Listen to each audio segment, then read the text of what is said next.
എൻ്റെ പേര് ജസീല. ഞാനെന്തായാലും ചെയ്യാത്ത തെറ്റിൻ്റെ പേരിൽ കുറേ ശിക്ഷ വയ്ക്കുന്നുണ്ട്.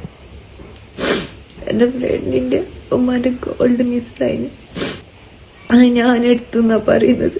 ഞാൻ എടുത്തിട്ട് പോലില്ല, കറിയത്ത് പോലില്ല. അങ്ങനത്തെ ഒരു സ്വർണ്ണം ഉള്ളത് പോലെ എന്നെ സത്യം ആരും വിശ്വസിക്കുന്നില്ല. ഞാൻ റിട്ടേൺ കംപ്ലൈന്റ് എടുക്കാന്ന് വിചാരിച്ചാൽ അതൊരു പോലീസ് സ്റ്റേഷനിലത്തെ ആൾക്കാർ അതിന് സമ്മതിക്കണമില്ല. എന്റെ മരണത്തിന് ഉത്തരവാദി ഇവരൊക്കെയാ. എന്റെ ഹസ്ബൻഡും ഉണ്ട് അതിന് പങ്കാളിയായിട്ട്, ഹസ്ബൻഡിന്റെ ഉമ്മ. നമ്മൾ ഇപ്പോൾ കണ്ടത് മോഷണക്കുറ്റം ആരോപിച്ചതിന്റെ മനോവിഷമത്തിൽ അപമാനത്താൽ ആത്മഹത്യ ചെയ്ത ജസീല എന്ന 24-കാരി അവസാനമായി പറഞ്ഞ വാക്കുകളാണ്. അമ്മയില്ലാതായത് 6ഉം 4ഉം വയസ്സുള്ള 2 കുഞ്ഞു മക്കൾക്കാണ്. ജസീല വിഷം കഴിച്ച് മരിച്ച സംഭവത്തിൽ ഭർത്തൃ വീട്ടുകാർക്കെതിരെയും അയൽ വീട്ടുകാർക്കെതിരെയും പോലീസിനെതിരെയുമാണ് പ്രധാന ആരോപണങ്ങൾ. യുവതിയുടെ മരണത്തിൽ കുടുംബം പരാതിയുമായി രംഗത്തെത്തുമ്പോൾ ഗുരുതരമായ ആരോപണങ്ങളാണ് ആ പരാതിയിലുള്ളത്. പരാതി എഴുതി വാങ്ങാൻ പോലീസ് തയ്യാറായില്ലെന്ന് ജസീലയുടെ മാതാവടക്കം പറയുന്നു. ആദൂർ പോലീസിൽ നിന്ന് കടുത്ത മാനസിക സമ്മർദ്ദം ഉണ്ടായെന്ന് അവരും സാക്ഷ്യപ്പെടുത്തുന്നുണ്ട്. വ്യാജ പരാതിയെ തുടർന്നുണ്ടായ ചോദ്യം ചെയ്യലിൽ കരഞ്ഞുകൊണ്ടാണ് തൻ്റെ മകൾ ജസീല പുറത്തേക്കിറങ്ങിയതെന്നും കുടുംബം ആരോപണം ഉന്നയിക്കുന്നു. അതിനിടെ വിഷം കഴിക്കുന്നതിന് ഏതാനും ദിവസങ്ങൾക്ക് മുൻപ് ജസീല പങ്കുവച്ച വീഡിയോയിൽ തൻ്റെ നിരപരാധിത്വം ആവർത്തിച്ച് പറയുന്നുണ്ട് ആ യുവതി. ആ വീഡിയോയുടെ നിർണായകമായ ചില ഭാഗങ്ങളൊന്ന് കണ്ടുവരാം. എൻ്റെ പേര് ജസീല.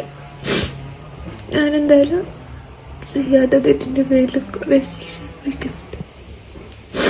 എൻ്റെ ഫ്രണ്ടിൻ്റെ ഉമ്മാൻ്റെ ഗോൾഡ് മിസ്സായിന്. അത് ഞാൻ എടുത്തെന്നാ പറയുന്നത്. ഞാൻ എടുത്തിട്ട് പോലില്ല, കറിയത്ത് പോലില്ല. അങ്ങനത്തെ ഒരു സ്വർണ്ണം ഉള്ളത് പോലും എൻ്റെ പേരിൽ എന്തൊക്കെയോ ഞാൻ ഏതൊക്കെ ചെക്കന്മാരൊക്കെ കോഴിക്കോട് പോയിട്ട് റൂം എടുത്തിട്ട് നിന്ന് അങ്ങനെ എന്തൊക്കെയോ ആരോപണം പറഞ്ഞു നടക്കുക. അവര് ഹസ്ബൻഡിന്റെ വീട്ടുകാർ എല്ലാരും അറിഞ്ഞില്ല. കാര്യം എൻ്റെ വീട്ടിൽ ആർക്കും സമാധാനമില്ല. എല്ലാവരും മരിക്കേണ്ട അവസ്ഥയില്ല. എൻ്റെ മക്കളുടെ മരണത്തിന് ഉത്തരവാദി എൻ്റെ ഫ്രണ്ടും അഫ്രീദിൻ്റെ ഉമ്മ അപ്പ അവർ വീട്ടുകാരെടുക്കാതെ എന്നെ നാണം കെടുത്തി പറഞ്ഞിട്ട് 2 പേര് ഇവിടെ വന്നിട്ടുണ്ടായി. അവരെന്തൊക്കെയോ അനാവശ്യം പറഞ്ഞിട്ട് പോയി. എന്നെ സത്യം ആരും വിശ്വസിക്കുന്നില്ല. ഞാൻ റിട്ടേൺ കംപ്ലൈന്റ് എടുക്കാന്ന് വിചാരിച്ചാൽ അതൊരു പോലീസ് സ്റ്റേഷനിലത്തെ ആൾക്കാർ അതിന് സമ്മതിക്കണമില്ല. അവര് നിന്റെ ഭാഗത്ത് തന്നെ പോട്ടെന്ന് പറഞ്ഞിട്ട് എന്നെ റിട്ടേൺ കംപ്ലൈന്റ് എടുക്കാൻ വരെ സമ്മതിക്കണില്ല. എന്റെ മരണത്തിന് ഉത്തരവാദി ഇവരൊക്കെയാ.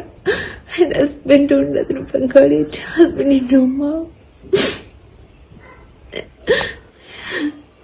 ഞാനധികം ജീവിച്ചിരിക്കില്ല.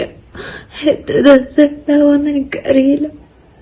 എന്റെ സത്യം തടയാൻ വേണ്ടി മാക്സിമം ട്രൈ ആക്കി ഞാൻ എടുത്തിട്ടുണ്ടെന്ന് പറഞ്ഞിട്ട് അവർ വിശ്വസിക്കണില്ല. ഞാൻ മരിച്ചിട്ടാണെങ്കിൽ എന്റെ സത്യം തെളിഞ്ഞിട്ടുണ്ടെങ്കിൽ ഇവർക്ക് ശിക്ഷ കൊടുക്കണം. നിങ്ങൾ ജനങ്ങൾ എന്നെ കൊടുത്താലോ? എടുക്കാത്ത ആഭരണം ഞാൻ എങ്ങനെ പോയി കൊടുക്കാനാ? ആ വീട്ടില് 9.5 പവൻ ഉണ്ടതുപോലെ എനിക്കറിയില്ലായിരുന്നു. ഹസ്ബൻഡ് ആണെങ്കിൽ എപ്പോഴും ടോർച്ചർ ചെയ്തോണ്ടിരിക്കാൻ എനിക്ക് വേറെ പോയിസായിട്ട് ബന്ധമുണ്ട്. അങ്ങനെയൊക്കെ എന്റെ മക്കളെ ഇവിടെ നിർത്താൻ പറ്റുമോ? ആരും നോക്കത്ത്, ആരും നോക്കില്ല. അവരെന്നെ കൊണ്ടുപോവാ. എന്റെ സത്യം എപ്പോഴെങ്കിലും തെളിഞ്ഞാല് ഞാൻ മരിച്ചിട്ട് എങ്ങനെയുണ്ട് സത്യം തെളിയണം? ഞാൻ എന്തായാലും ചെയ്യാത്ത തെറ്റിന്റെ പേരിൽ കുറെ അനുഭവിക്കുന്നുണ്ട്. എൻ്റെ ഫ്രണ്ടിൻ്റെ ഉമ്മാൻ്റെ ഗോൾഡ് മിസ്സായിട്ടുണ്ട്. അത് ഞാൻ എടുത്തതെന്നാണ് പറയുന്നത്. ഞാൻ എടുത്തിട്ട് പോലുമില്ല, എനിക്കറിയത്ത് പോലുമില്ല അങ്ങനെ ഒരു സാധനമുള്ളത്. സത്യം ആരും വിശ്വസിക്കുന്നില്ല. ഞാൻ രേഖാമൂലം പരാതി കൊടുക്കാമെന്ന് വിചാരിച്ചപ്പോൾ ആദൂർ പോലീസ് സ്റ്റേഷനിലെ ആൾക്കാർ അതിന് സമ്മതിക്കുന്നുമില്ല. എൻ്റെ ആത്മഹത്യയ്ക്ക് ഉത്തരവാദി ഇവരൊക്കെയാണ്. എൻ്റെ ഭർത്താവുമുണ്ട് ഇതിൽ പങ്കാളിയായിട്ട്, ഭർത്താവിൻ്റെ ഉമ്മയുമുണ്ട്. ഞാൻ അധികം ജീവിച്ചിരിക്കില്ല.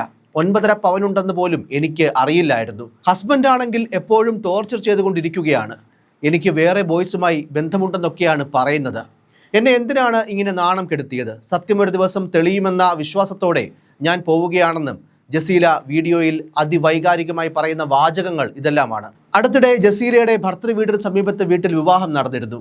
വിവാഹ ആഘോഷത്തിനിടെ ഇവിടെ നിന്ന് ഒരു സ്വർണ്ണമാല മോഷണം പോയെന്ന പരാതി ഉയർന്നു. ഇതിനു പിന്നിൽ ജസീലയാണെന്നായിരുന്നു ആരോപണം. തുടർന്ന് ആദൂർ പോലീസ് ഈ വിഷയത്തിൽ ജസീലയെ ചോദ്യം ചെയ്യാൻ വിളിപ്പിച്ചിരുന്നു. എന്നാൽ സംഭവത്തിൽ ജസീലയ്ക്ക് പങ്കുള്ളതായി കണ്ടെത്താനായില്ല. മാത്രമല്ല മാലമോഷണത്തിൽ ആദൂർ പോലീസ് കേസും രജിസ്റ്റർ ചെയ്തിരുന്നില്ലെന്നാണ് വിവരം. അതേസമയം വനിതാ പോലീസുകാർ ഇല്ലാതെയാണ് ജസീലയെ പോലീസ് ചോദ്യം ചെയ്തതെന്നും ആരോപണമുണ്ട്. പോലീസ് ചോദ്യം ചെയ്ത് വിട്ടയച്ചതിന് പിന്നാലെ ജസീല കടുത്ത മാനസിക പ്രയാസത്തിലായിരുന്നു. ഇതിനു പിന്നാലെയാണ് വിഷം കഴിച്ചത്. തുടർന്ന് ഗുരുതരാവസ്ഥയിലായ ജസീല ചികിത്സയിലിരിക്കെ കഴിഞ്ഞ ദിവസമാണ് മരണത്തിന് കീഴടങ്ങിയത്. നിരപരാധിയായ തന്നെ കള്ളിയാക്കി വീട്ടുകാർക്കും നാട്ടുകാർക്കും മുമ്പിൽ ചിത്രീകരിച്ചത് തന്നെ പൂർണ്ണമായും തളർത്തിയതായും തൻ്റെ നിരപരാധിത്വം തെളിയിക്കാൻ മരണമല്ലാതെ മറ്റു വഴികളില്ലെന്നും പറയുന്ന ജസീലയുടെ വീഡിയോയും പോലീസ് എന്തായാലും വിശദമായി പരിശോധിക്കുന്നുണ്ട്. പരാതി നൽകിയ അയൽവാസിയും ജസീലയുടെ ഭർത്തൃവീട്ടുകാരും ജസീലയുടെ വീട്ടിലെത്തി മോഷണത്തെ ചൊല്ലി പ്രശ്നമുണ്ടാക്കി. ഇതിനു പിന്നാലെയാണ് യുവതി വിഷം കഴിച്ചത്. താൻ മാനസിക സംഘർഷം അനുഭവിക്കുന്നതായും മോഷ്ടിച്ചിട്ടില്ലെന്നും കരഞ്ഞുകൊണ്ട് ജസീല വീഡിയോയിൽ പറയുന്നുണ്ട്. യുവതിയുടെ മരണമൊഴിയും മജിസ്ട്രേറ്റ് രേഖപ്പെടുത്തിയിരുന്നു. അതുകൊണ്ട് തന്നെ പ്രഥമ ദൃഷ്ട്യാ തന്നെ ഇവർക്കെതിരെ ആത്മഹത്യാ പ്രേരണയ്ക്ക് കുറ്റം ചുമത്താവുന്നതാണ്, കേസ് എടുക്കാവുന്നതാണ്. ഇതിനൊപ്പം മറ്റ് പല ഗുരുതര ആരോപണങ്ങളും പരാതിയിലുണ്ട്. ജസീലയുമായുള്ള ബന്ധം ഒഴിവാക്കാൻ വേണ്ടി മനഃപൂർവ്വം സ്വർണ്ണമോഷണ ആരോപണം ഉയർത്തിയതാണെന്ന ആക്ഷേപവും ശക്തമാണ്. ജസീലയ്ക്കെതിരെ ഭർത്താവടക്കം അവിഹിത ബന്ധം ആരോപിച്ചതും ഇതിൻ്റെ ഭാഗമായെന്ന് കരുതപ്പെടുന്നു. ഇവരുടെ മരണത്തിനെന്തായാലും വിദ്യാനഗർ പോലീസ് അസ്വാഭാവിക മരണത്തിന് കേസെടുത്തിട്ടുണ്ട്. ജസീല മജിസ്ട്രേറ്റിന് മുൻപിൽ നൽകിയ മൊഴിയിൽ പരാമർശിക്കപ്പെടുന്നവരുടെ വീട്ടിലെത്തി ഇൻസ്പെക്ടർ KP ഷൈൻ വ്യക്തത വരുത്തിയിട്ടുണ്ട്. പരാതിയിൽ ആദൂർ പോലീസിനെതിരെയും ഗുരുതര പരാമർശങ്ങളാണുള്ളത്. ഇതും പോലീസ് കണ്ടില്ലെന്ന് നടിക്കുന്നുവെന്നും കുടുംബത്തിന് ആക്ഷേപമുണ്ട്. 2 പിഞ്ചുകുട്ടികളുടെ മാതാവായ ജസീല ഫെബ്രുവരി 15-നാണ് വിഷം കഴിച്ചത്. മോഷണക്കുറ്റം ആരോപിച്ച് അപമാനിച്ചതിൽ മനംനൊന്താണ് ജസീല ജീവനൊടുക്കിയതെന്നാണ് കുടുംബത്തിന്റെ ആരോപണം. ജീവനൊടുക്കുന്നതിന് മുൻപ് ഇതേ കാര്യങ്ങൾ വിശദീകരിച്ചുകൊണ്ട് ഒരു വീഡിയോ കൂടി ജസീല ചിത്രീകരിച്ചിരുന്നു. ഈ വീഡിയോയും പുറത്തു വന്നിട്ടുണ്ട്. ഭർത്തൃവീട്ടുകാർ നിരന്തരം പ്രയാസപ്പെടുത്തിയിരുന്നതായും മോഷണ പരാതിക്ക് പിന്നിൽ ഭർത്തൃവീട്ടുകാർക്ക് പങ്കുണ്ടെന്ന് സംശയിക്കുന്നതായും ജസീലയുടെ മാതാവ് മുംതാസ് പറയുന്നു. സുഹൃത്തായ ബോവിക്കാനം സ്വദേശി അഫ്രീദിന്റെ വീട്ടിൽ നിന്നും 9.5 പവൻ സ്വർണം മോഷണം പോയെന്ന പരാതിയെ തുടർന്ന് മനംനൊന്താണ് ജസീല ജീവനൊടുക്കിയത്. ഉടൻ തന്നെ ജസീലയുടെ സുഹൃത്ത് അഫ്രീദിനെ ചോദ്യം ചെയ്യാൻ ഒരുങ്ങുകയാണ് പോലീസ്. അഫ്രീദിനെയും മാതാപിതാക്കളെയും വിശദമായി ചോദ്യം ചെയ്യും. ജസീലയുടെ കുടുംബത്തിന്റെ പരാതിയിലാണ് പോലീസിന്റെ ഈ നടപടി ഉണ്ടാവുക.